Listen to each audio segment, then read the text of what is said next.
खेबसे फेब्रुवारि 7 अक्ट' खालार खालि चिरां जिल्लानि सिङाव थानाय कोराइबारि आरो दागगारि एरियाखौ इभिक्सन खालामनाय जागोन होनना नटिसनि गेजेरजों मिथिनाय जादों।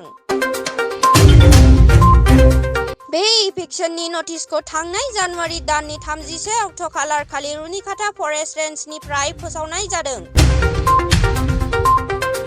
मख'नो गोनां बाथ्राया बेसोदि ट्राइबेल बेल्ट एन्ड ब्लकआव इलिगेल इनक्रोचारफोरखौ होखारालासिनो फरेस्ट लेन्डनिफ्राय बर' ट्राइबेलफोरखौ होखारनायाव सरकारा मा मुलाम्फा जागासिनो दं?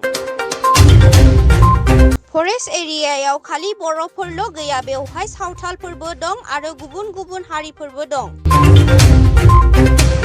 जुदि फरेस्टनि आयेन बायदियै होखारदोंब्ला आयेना बयनिबो थाखाय बयखौबो समानै होखारनाया गाहाम आरो रिलिफ एन्ड रिहेबिलिटेसन मोननांगौनि मोन्थाइ दं आरो बेखौ सरकारा सुफुंनांगौ होननानै माखासे समाजनि मेलेमजिबि बिथांमोना खावलायहरदों।